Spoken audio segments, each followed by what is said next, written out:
ഒരു സിനിമ എടുക്കുന്നത് എന്ന് പറയുന്നത് ഒരിക്കലും ഒരു കുട്ടിക്കളിയായി കാണാൻ സാധിക്കുന്ന ഒന്നല്ല. ഒട്ടനവധി ആളുകളുടെ കഷ്ടപ്പാടും കോടികൾ മുടക്കിയുമുള്ള ഒരു ഇൻഡസ്ട്രി തന്നെയാണ് സിനിമ ഇൻഡസ്ട്രി. ഒരിക്കലും ഒരു സിനിമ യാഥാർത്ഥ്യമായി തന്നെ എടുക്കാൻ സാധിക്കുന്ന ഒന്നല്ല. അത് ട്രൂ ഇവന്റ്സ് ആയിട്ടുള്ള സിനിമകളാണെങ്കിൽ കൂടി അതിലെ ആളുകളെ ബോറടിപ്പിക്കാതെ ആസ്വാദകരെ, പ്രേക്ഷകരെ ആസ്വദിപ്പിച്ച് കൊണ്ടുപോകുക എന്നുള്ളത് ഒരു വലിയ ഉത്തരവാദിത്തമാണ്. ആ ഉത്തരവാദിത്തം മേക്കറിന് വരുന്നത് കൊണ്ട് തന്നെ സിനിമയിൽ സിനിമയുടേതായിട്ടുള്ള കുറച്ച് കാര്യങ്ങൾ വരും എന്നുള്ളതിൽ സംശയമില്ല.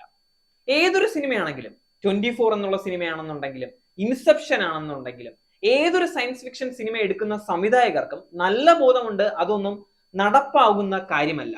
എന്നിരുന്നാലും ആളുകളെ ബോറടിപ്പിക്കാത്ത നല്ല ഒരു സിനിമ എടുക്കുക എന്നത് മാത്രമായിരിക്കും അവരുടെ അപ്പോഴത്തെ ചിന്ത.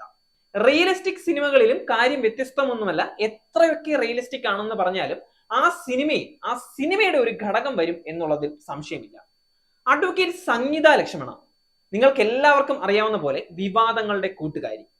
അവർക്ക് നേര് സിനിമ മോഹൻലാലും ജിത്തു ജോസഫും ചേർന്ന് ഒരിക്കൽ നേരിന്റെ സിനിമയുടെ പ്രൊമോഷൻ തുടങ്ങിയ സമയം തൊട്ട് ഇരിക്കപ്പുറതി വന്നിട്ടില്ല. തൊട്ടതിനും പിടിച്ചതിനും എല്ലാം സിനിമയെ കുറ്റം പറയുക.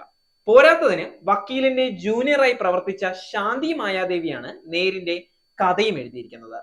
ദൃശ്യം 2-ലും ശാന്തി ഉണ്ടായിരുന്നു. അപ്പോഴേ വക്കീലിന്റെ പ്രഷർ കൂടി തുടങ്ങിയതാണ്. വക്കീൽ എന്നത് സമൂഹത്തിൽ ഒരു ഉയർന്ന പദവിയാണ്.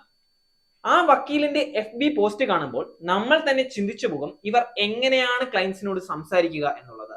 FB എടുത്താൽ അവർക്ക് ശാന്തി മായാദേവിയെയും മോഹൻലാലിനെയും കുറ്റം പറയാതെ ഒരു ദിവസം കടന്നു പോകാൻ കഴിയില്ല. ഗുളിക കഴിക്കുന്ന പോലെ രാവിലെയും രാത്രിയും അവരെ കുറ്റം പറഞ്ഞ് ഒരു മുഴുനീളൻ പോസ്റ്റ് ഉറപ്പാണ്. എന്തിന് പറഞ്ഞ് ശാന്തി മായാദേവി മോഹൻലാലിന്റെ മുണ്ടിനിടയിൽ കൈയിട്ട് നിൽക്കുന്ന പോലെ ഫോട്ടോയ്ക്ക് പോസ്റ്റ് ചെയ്തു എന്ന് വരെ അവർ FBയിൽ കൂടെ പറയുകയുണ്ടായി. ചായക്കടയിൽ ഇരുന്ന് രാഷ്ട്രീയം പറയുന്നവരെയും കള്ള് ഷാപ്പിലിരുന്ന് ചീത്ത പറയുന്നവരെയും ഒക്കെ നമ്മൾ കാണാറുണ്ട്.